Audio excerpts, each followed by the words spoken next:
আসসালামু আলাইকুম বন্ধুরা, কেমন আছেন সবাই? আশা করছি সকলেই খুব ভালো আছেন। আমি আল্লাহর রহমতে অনেক ভালো আছি। তো বন্ধুরা, মাঝখানে কিছুদিন ভিডিও দিতে পারিনি, আজকে আবার একটি ভিডিও দিচ্ছি আপনাদের জন্য। খুব কষ্ট করে ভিডিওটি এডিট করেছি, শ্যুট করেছি। প্লিজ ভিডিওটি কন্টিনিউ দেখবেন। আপনাদের যদি ভালো লাগে তাহলে সুন্দর একটি মন্তব্য রাখবেন আমার জন্য। আপনাদের লাইক কমেন্ট আমার কাছে অনেক অনেক ভালো লাগে। নতুন নতুন ভিডিও দেওয়ার উৎসাহ জাগে আমার, তাই আমি আপনাদের জন্য এই ভিডিওটি বানালাম। আমি আশা করছি আপনাদের সবার ভালো লাগবে। তো চলুন বন্ধুরা, কথা না বেরিয়ে আমি মূল ভিডিওতে চলে যাই। আজকে টপিক হচ্ছে লিকুইড ফার্টিলাইজার ও হাইব্রিড পর্তুলিকা প্রতিস্থাপন। তো আর যে কিছু কিছু ছোট ছোট টিপস আছে, আপনারা খেয়াল করে শুনবেন।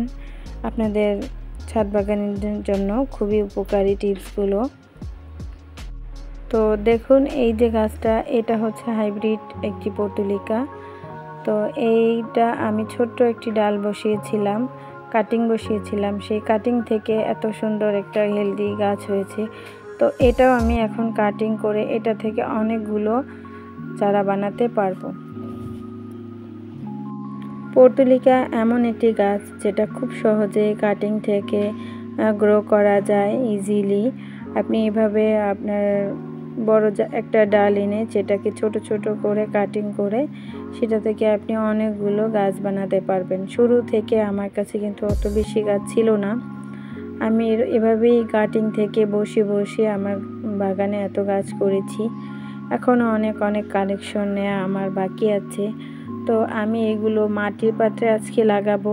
মাটির পাত্রটা পর্তুলিকার জন্য খুবই ভালো, খুবই উপকারী। গাছের হেলথ অনেক ভালো হয়, আর গাছের ফুলের সাইজও ভালো হয় মাটির পাত্রে ব্যবহার করলে। তো এটা ছিল ছোট্ট একটি টিপস। আর পর্তুলিকা যখনই আপনারা লাগাবেন অবশ্যই ঝুরঝুরে মাটি ব্যবহার করবেন। মাটির সাথে বালির পরিমাণটা একটু বাড়িয়ে দেবেন। আর সাথে কিছু খাবার হিসেবে মাটির সাথে অ্যাড করতে পারেন চা পাতা আর গোবর সার অ্যাড করতে পারেন। আমি এই মাটি আগে থেকেই প্রস্তুত করে নিয়েছি, তাই আপনাদেরকে আর আলাদাভাবে দেখালাম না।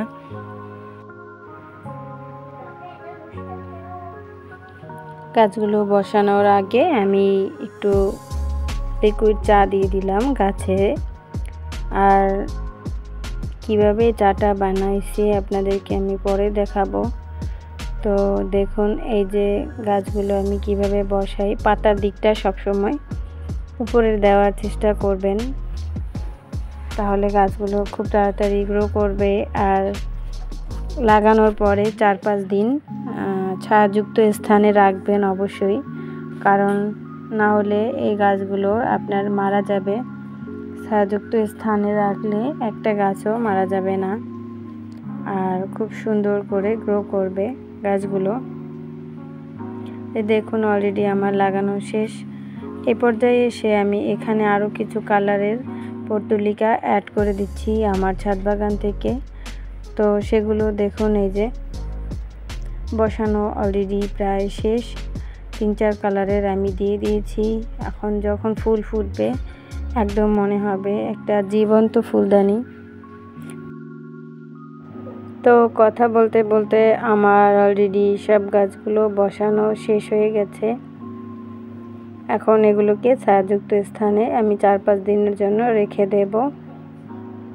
তো এ পর্যায়ে চলুন আমি চাটা আমি কিভাবে বানালাম আপনাদের সাথে শেয়ার করি।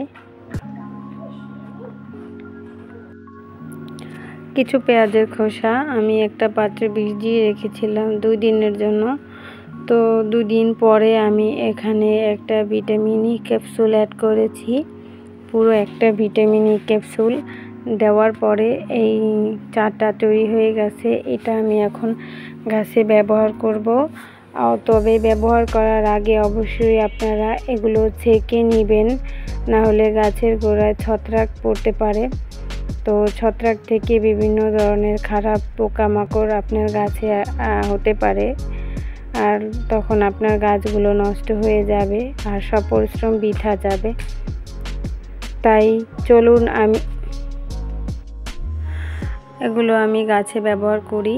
আর আমি এখন এটার সাথে পানি অ্যাড করব না, আপনারা অবশ্যই পানি অ্যাড করে দিবেন। আমি অল্প অল্প দিচ্ছি, সেজন্য পানি অ্যাড করিনি। আপনারা অবশ্যই পানি অ্যাড করে দিবেন, না হলে পরিমাণ বুঝতে পারবেন না, তাহলে গাছের ক্ষতি হবে। আমি সরাসরি দিচ্ছি, তাই অল্প পরিমাণে দিচ্ছি। কমপক্ষে 1 লিটার পানি মিশিয়ে দিবেন আপনারা এর সাথে। আমার অলরেডি সব গাছে দেওয়া শেষ। তো আজকে যারা নতুন দেখছেন অবশ্যই চ্যানেলটি সাবস্ক্রাইব করে পাশে থাকবেন। আর যারা পুরনো আছেন অবশ্যই সুন্দর একটি গঠনমূলক কমেন্ট করবেন। আর ভিডিওটি লাইক করতে কেউ ভুলবেন না প্লিজ। ভালো থাকবেন, সুস্থ থাকবেন। আজকের মতো বিদায় নিচ্ছি। আল্লাহ হাফেজ। আসসালামু আলাইকুম।